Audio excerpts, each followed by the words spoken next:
Sister क्या नाम है आपका? सुनील, कहाँ के रहने वाले आप? रुड़की मुगला, नवा शहर। क्या गवाही आपने लिखा कि पिछले 14 साल से आपको दुष्ट आत्मा ने घेरा हुआ था, क्या क्या होता था बताइए आप। ਮੈਨੂੰ ਲੱਤਾਂ ਤੇ ਨੀਲ ਪੈ ਜਾਂਦੇ ਸੀਗੇ ਤੇ ਮੈਨੂੰ ਡਰ ਲੱਗਦਾ ਸੀਗਾ ਤੇ ਮੈਂ ਵਾਸ਼ਰੂਮ ਵੀ ਨਹੀਂ ਸੀ ਜਾਂਦੀ ਹੈਗੀ ਕੱਲੀ। आपने लिखा कि आपको डरावने सपने आते थे और इतना ज्यादा डर लगता था कि आप वॉशरूम तक भी अकेले जा नहीं पाते थे ਹਾਂਜੀ। और घर में आपके हमेशा लड़ाई झगड़ा रहता था, आप चिड़चिड़े रहते थे। क्या होता था जब आप सुबह उठते थे तो? ਮੇਰੇ ਨੀਲ ਪਏ ਹੁੰਦੇ ਸੀ ਤੇ ਰਾਤ ਨੂੰ ਮੈਨੂੰ ਬਹੁਤ ਜ਼ਿਆਦਾ ਡਰ ਲੱਗਦਾ ਹੁੰਦਾ ਸੀਗਾ। और आपने लिखा कि उसके बाद 2014 में आपकी मैरिज हुई। मैरिज के बाद जो दुष्ट आत्मा के अटैक थे वो और भी ज्यादा बढ़ने शुरू हो गए। क्या क्या होता था दुष्ट आत्मा के कारण, आपको बताइए आप। ਘਰ ਵਿੱਚ ਲੜਾਈ ਝਗੜਾ ਰਹਿੰਦਾ ਸੀਗਾ ਤੇ ਕੋਈ ਵੀ ਕੰਮ ਕਹਿਣਾ ਤਾਂ ਤੇ ਮੈਂ ਲੜਾਈ ਕਰਨ ਲੱਗ ਜਾਂਦੀ ਹੁੰਦੀ ਸੀਗੀ। और इन्होंने लिखा कि जब इन्होंने बेबी का प्लान किया और दुष्ट आत्मा के प्रभाव के कारण ये प्रेगनेंसी कंसीव नहीं कर पा रहे थे, जब आपने डॉक्टर के पास जाकर चेक करवाया, क्या कहा डॉक्टर ने आपको?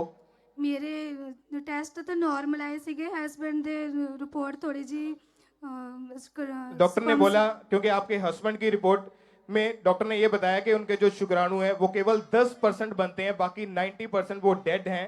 सिर्फ 10% शुक्राणु बनते हैं, जिस कारण आप प्रेगनेंसी कंसीव नहीं कर पा रहे। हाँ जी। क्या हुआ? आपने लिखा कि एक दिन आपके मोहल्ले में किसी लड़के ने फांसी लगाकर सुसाइड किया, क्या हुआ उसके बाद?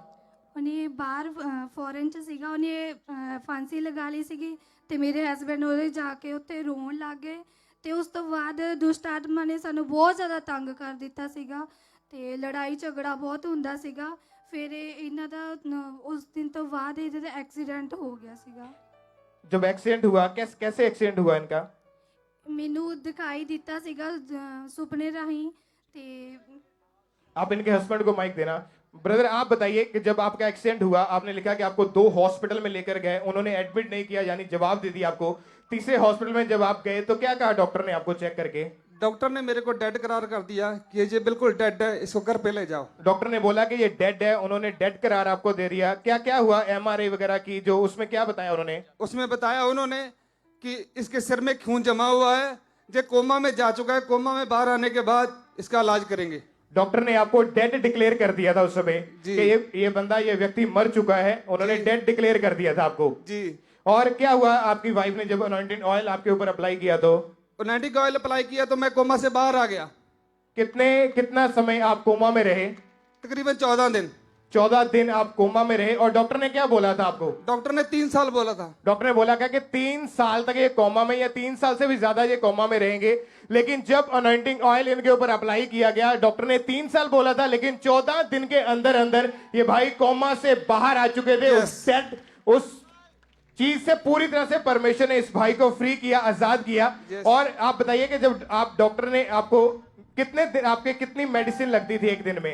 एक दिन में तकरीबन 10,000 की मेडिसिन लग जाती थी। और टोटल कितना पैसा आपने दवाइयों पर खर्च कर दिया था? 5 से 6 लाख।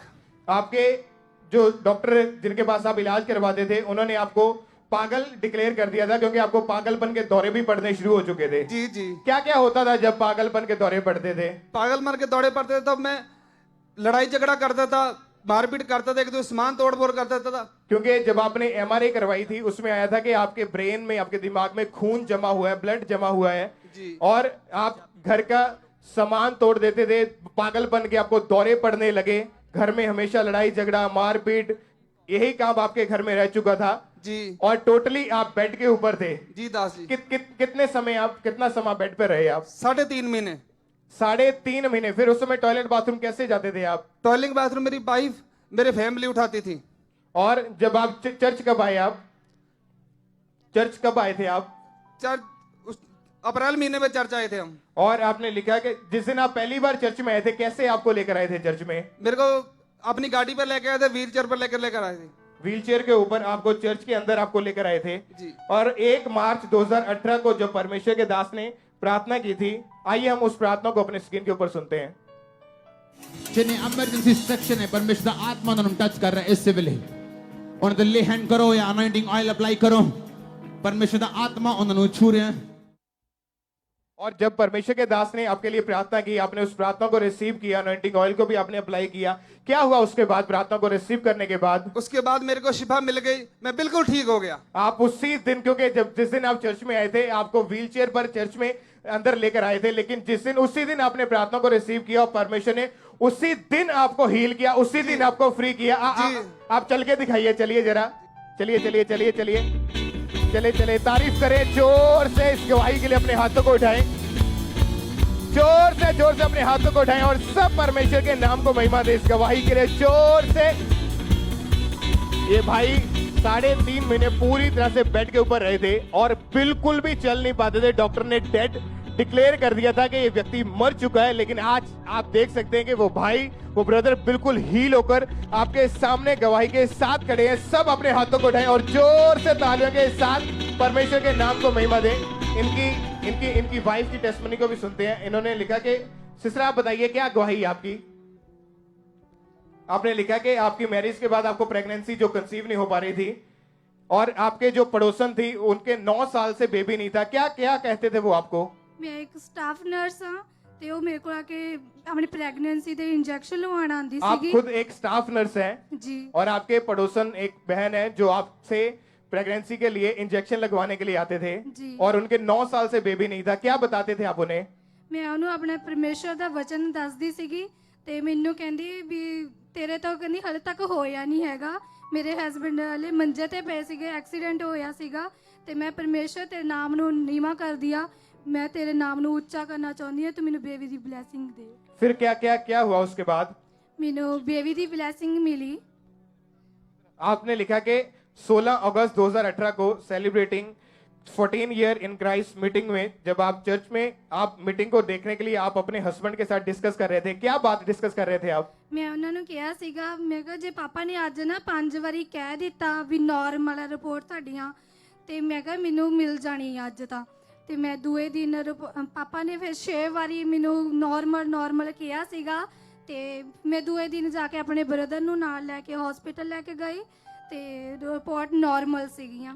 और आपके क्या क्या हुआ उसके बाद? प्रार्थना के बाद प्रार्थना के बाद मैंने बेबी गर्ल दी ब्लेसिंग। आपने लिखा कि जब आपने उस प्रार्थना को रिसीव किया, नेक्स्ट डे यानी अगले दिन जब आपने प्रेगनेंसी टेस्ट किया तो 3.5 साल में पहली बार आपका प्रेगनेंसी टेस्ट पॉजिटिव आया था। हाँ जी, तारीफ करिए जोर से, अपने हाथों को उठाकर सब परमेश्वर के नाम को महिमा दे।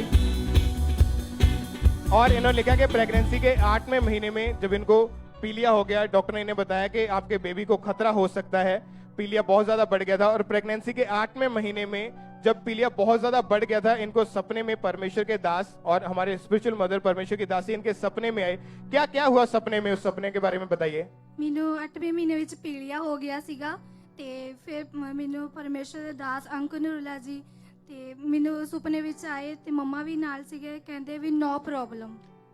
परमेश्वर के दास और परमेश्वर की दासी आपके सपने में आए, उन्होंने आपके ऊपर लेहन प्रार्थना की और आपको वर्ड दिया कि नो प्रॉब्लम। और उसके बाद आपने लिखा कि 4 साल 3 महीने के बाद परमेश्वर ने आपकी शादी के 4 साल के बाद आपको बेबी गर्ल के साथ ब्लेस किया है। तारीफ करें जोर से इस गवाही के लिए कि परमेश्वर ने इस बहन की शर्मिंदगी को दूर किया, इन्हें बेबी के साथ आशीष किया और इनके हस्बैंड को, जिन्होंने डॉक्टर ने इनको डेड डिक्लेयर कर दिया था, आज ये भाई आपके सामने खड़े। इन दोनों की गवाही के लिए, इस कपल की टेस्टिमनी के लिए जोर से तालियों के साथ अपने हाथों को उठाएं और सब परमेश्वर के नाम को महिमा देते जाएं। इस गवाही के लिए सब परमेश्वर की तारीफ करें।